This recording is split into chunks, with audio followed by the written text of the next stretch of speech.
Every Monday, you wake up fired up. You watch the highlight reels, chug that pre-workout, scroll past the gurus promising unlimited drive. You feel it, that surge, that burning desire to conquer. But by Tuesday afternoon, where did it go? Drained, empty, back to square one. You think you lost your motivation. The truth is, you were never supposed to find it in the first place. You were meant to build something far more powerful. We've been sold a lie. A glossy, feel-good fantasy that tells us success is born from a sudden spark of motivation. We wait for it. We chase it. We beat ourselves up when it inevitably vanishes. But what if motivation isn't a fuel, but a byproduct? A fleeting emotion, easily manipulated, and ultimately unreliable?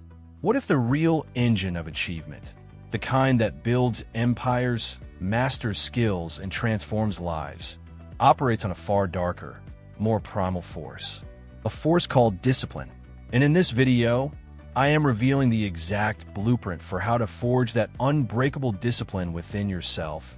And pay close attention, because the final step isn't what you think, and it's the one most gurus actively hide from you.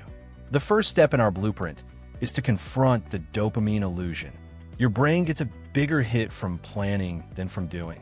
This means your initial enthusiasm is biologically designed to trick you. To counteract this, we don't rely on willpower. We build low-friction systems. Think of it like this. If you want to write, don't tell yourself to write a novel. Tell yourself, open the laptop. If you want to work out, don't say do an hour at the gym. Say, put on your shoes. The goal is to make the entry point to any disciplined act so ridiculously easy that you cannot fail to start. This isn't about grand gestures. It's about chaining tiny, undeniable wins. It's about engineering your environment so that the path of least resistance is the path of productive action. This brings us to the second, often overlooked step in our blueprint, the identity shift. Most people try to do things. They say, I want to get fit, or I want to write a book. But discipline isn't about what you do. It's about who you become. When you say, I'm going to the gym, your brain still sees it as a chore. But if you begin to identify as a disciplined person or an athlete or a writer, your actions start to align with that self-perception. Small, consistent acts become affirmations of your new identity. You don't try to be disciplined. You are disciplined, and these actions are simply what disciplined people do. This is a subtle but profound psychological reframing. It moves you from an external struggle against temptation to an internal alignment with your desired self. The third step in this blueprint requires an uncomfortable truth. Embrace the suck. Motivation craves comfort and instant gratification. Discipline thrives in the forge of discomfort. This isn't about toxic positivity. It's about acknowledging that many valuable actions simply won't feel good at the outset. Your brain, wired for survival and efficiency, will scream for the path of least resistance. The disciplined mind learns to override that primal scream. It recognizes that discomfort is often the gateway to growth. It's the cost of entry for anything worthwhile.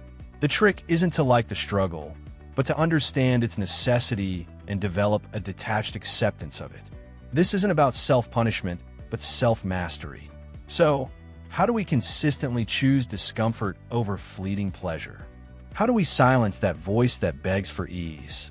It's a battle within, yes, but it's also a battlefield engineered by forces you may not even perceive. Remember what Denzel Washington said in Crimson Tide: "The enemy of the best is the good." If you're always settling for good, you'll never be great. He wasn't just talking about naval strategy. He was talking about the insidious comfort of mediocrity. The good feels, well, good, and that's precisely why it's the greatest threat to your progress.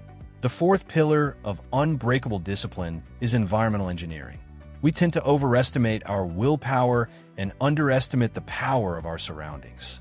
This is where the dark psychology of influence comes into play, but instead of being manipulated, you become the architect.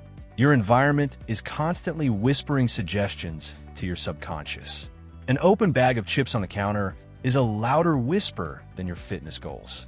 Your phone next to your bed is a more compelling argument than getting up early. True discipline isn't about resisting temptation. It's about making temptation irrelevant. Make the undesirable difficult and the desirable easy. Want to read more? Put the book on your pillow. Want to avoid scrolling? Move your social media apps to a hidden folder or delete them entirely. Design your digital and physical spaces so that the path to your goals is clear, unobstructed, and requires the least amount of conscious effort. You're not fighting a battle of willpower. You're eliminating the battlefield entirely. And now, the final, most crucial step in this blueprint. The one most motivation gurus will never reveal because it undercuts their entire narrative. This isn't about a sudden surge of inspiration. It's about mastering the feedback loop of progress. Motivation, as we established, is fleeting, but there's a powerful, self-sustaining loop that discipline creates. Small actions lead to small wins. These small wins release tiny hits of real, earned dopamine and serotonin. They build competence and reinforce your identity as a disciplined person. This isn't the fleeting high of planning.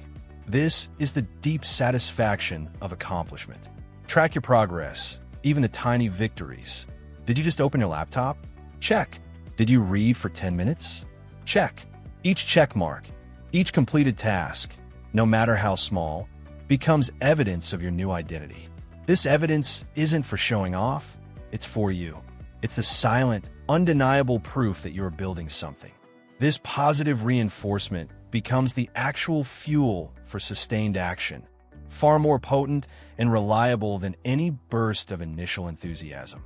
You're not waiting for motivation to strike. You're creating it through action.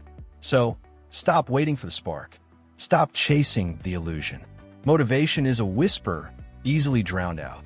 Discipline is an engine, forged in the quiet consistency of deliberate action. It's built on low-friction systems, a conscious identity shift, the courage to embrace discomfort, a meticulously engineered environment, and that final, self-sustaining feedback of consistent progress. This isn't about being a robot. It's about becoming an architect of your own potential. It's about understanding the subtle, often dark, psychological levers that truly move us and learning to pull them yourself. The blueprint is laid out. The tools are in your hands. The question now is, will you build? Start with one tiny, low-friction action today. Forge your identity. Engineer your space. And join a community dedicated to mastery, not fleeting motivation. Subscribe now and activate the bell icon because the next deep dive into the psychology of success is just around the corner.